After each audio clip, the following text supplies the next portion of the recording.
Hey everyone, we're going to talk about pricing and just the plans in general that Figma offers.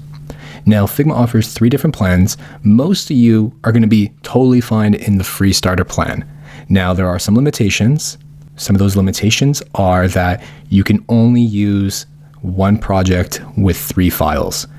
That's a bit limited, but some of you may not mind. So I wouldn't worry too much about that. I would just try Figma out and then maybe move to professional if you want something that's a bit more expansive.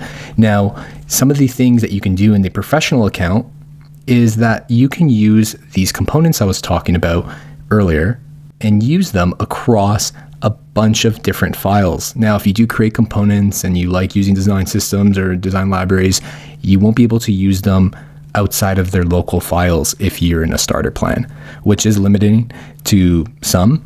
Some won't care as much because they may not be using components a lot.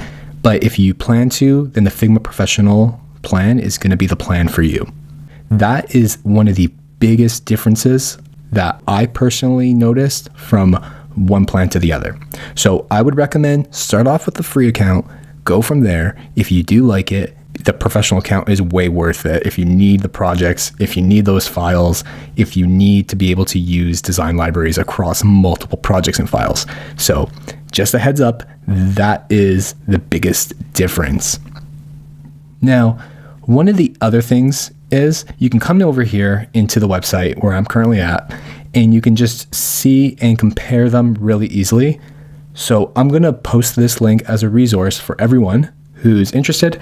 It's super, super helpful if you're looking to distinguish, line item by line item, what the differences are.